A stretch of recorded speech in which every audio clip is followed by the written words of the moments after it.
7 ધારાઓનું આયોજન કરવામાં આવેલું અને એ 7 ધારાઓ પૈકી જે ઉત્કૃષ્ટ વિદ્યાર્થીઓ હતા એ 7 ધારાઓમાં એમને વિરમગામ કોલેજની અંદર આપણે કોલેજનું એક નેતૃત્વ લઈને મોકલવામાં આવેલા અને 7 ધારાઓમાંથી 6 ધારાઓમાં આપણી કોલેજ ફર્સ્ટ આવેલી.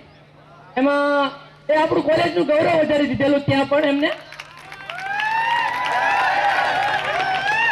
એ પૈકી ઘણા બધા વિદ્યાર્થીઓ હતા જે પહેલો નંબર લઈને આવ્યા હતા. એ કૃતિ પણ આપણે આજે જોશું હતો એટલે જે સ્વર્ણિમ ગુજરાતની રચના કરવાની છે, સોના જેવા ગુજરાતની રચના કરવાની છે, તેમાં કેવા યુવાનની જરૂર છે, કેવા ગુણવાળા યુવાન હોવા જોઈએ એના વિશે હું બોલેલો અને એ તમારી અમે રજૂ કરું.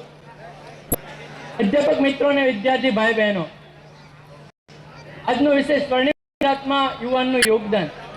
આજે મિત્રો યુવાન નામ સાંભળતાની સાથે જ આપણને હસવું આવે, કારણ આજે યુવાન થયો છે કેવો અને એની પાસે આપણે સ્વર્ણિમ ગુજરાતની આશા લઈને બેઠા છીએ.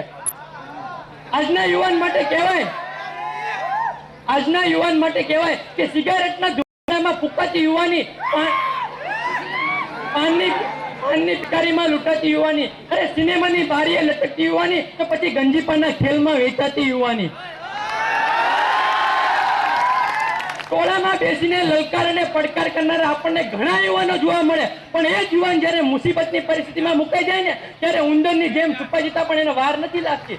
અને આવા યુવાન માટે કહેવાય કે ખાડો આવે ત્યારે ખડી જાય, ઢાળ આવે ત્યારે ઢળી જાય, ઘરે હિમાલયને ચૂર્ણ કરવાની વાત પણ સાંજે કાયમ ચૂર્ણ ખાઈને ઘરે સૂઈ જાય.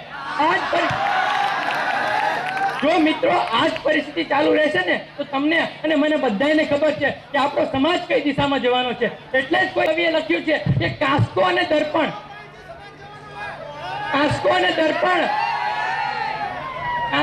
દર્પણ થયા યુવાનને અર્પણ. એક હવે ચણિયા અને ચોળીનો એક શણગાર એવો બાકી છે.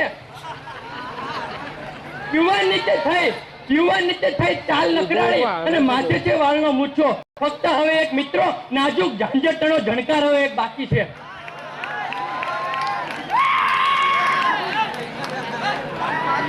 અક્કલ વગરની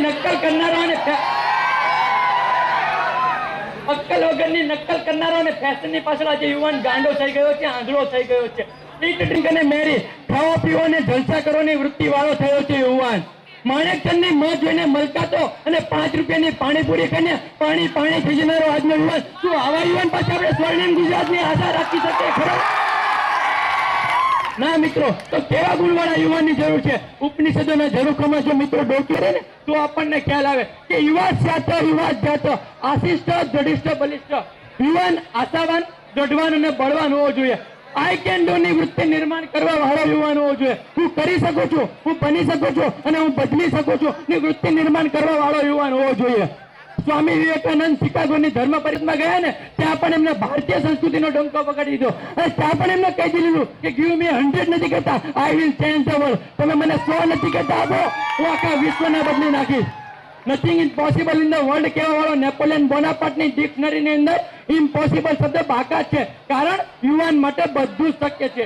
એક મહાપુરુષે યુવાન માટે 3 પ્રકાર આપ્યા હતા કે યુવાન તેજસ્વી, તપસ્વી અને તત્પર હોવો જોઈએ. આ 3 ગુણ વાળો જે યુવાન હોય છે ને તે કોઈ બી મુસીબતની પરિસ્થિતિમાં અડગતાથી ઉભો રહી શકે છે, મુસીબતનો સામનો કરી શકે છે.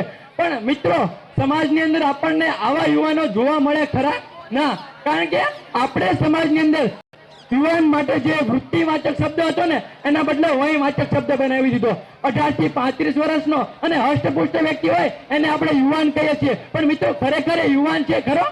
ગાંધીજી દાંડીકૂચની યાત્રામાં જયારે ચાલે ને ત્યારે આજના યુવાને એની સાથે દોડવું પડે કે એ યુવાન છે. ભીષ્મ પિતામહ 185 વર્ષની ઉંમરે મહાભારતના યુદ્ધનો પ્રથમ શંખ ફૂક્યો તો એ યુવાન છે. અભિમન્યુ 16 વર્ષની કુમળી વયે કે જેને મૂછનો દોરો પણ નથી ફૂટેલો અને એને ખબર છે મારે મરવાનું છે, પિતા સામે ચાલીને મોતના મોઢામાં આંગળી નાખી 7 કોઠાનું યુદ્ધ લડ્યો.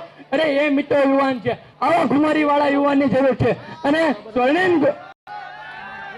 સ્વર્ણિમ ગુજરાતનું નિર્માણ કરવા આપણને યુવાનને વધારે શા માટે યોગદાન આપ્યું, મહત્વ આપ્યું? કારણ કે યુવાની એ જિંદગીની વસંત છે. કોઈ બી રાષ્ટ્ર દેશ પ્રદેશનો વિકાસ કરવો હોય ને તો યુવાન મેન આધાર છે, પાયો છે. અને ગાંધીજી પણ કહેતા કે દેશનો જેવો યુવાન ને એવો એ દેશનું ભાવિ ઘડાશે. અને યુવાન શું નથી કરી શકતો? યુવાન જો ધારે તો સૃષ્ટિ સજાવે, પણ સાચી સમજ વિના એ જીવન લજાવે છે. અને જડતામાં ચેતનની જ્યોતિ જગાવનાર અને પથ્થરના પેટાળે પણ પુષ્પ ઊભી કરવાની તાકાત એ યુવાનની અંદર છે.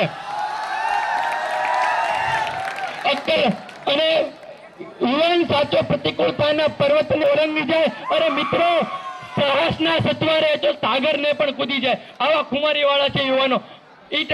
જીવમાંથી શિવ, કંકણમાંથી શંકર અને શૂન્યમાંથી સર્જન કરવાની તાકાત છે યુવાનની અંદર. શું મિત્રો, ગુજરાતની અંદર આપણને આવા યુવાનો જોવા મળે ખરા? ગાંધીજી સહિત કેટલાય દેશપ્રેમીઓએ દેશપ્રેમને ખાતર બલિદાન આપીને ઇતિહાસમાં પોતાનું નામ અમર બનાવી દીધું.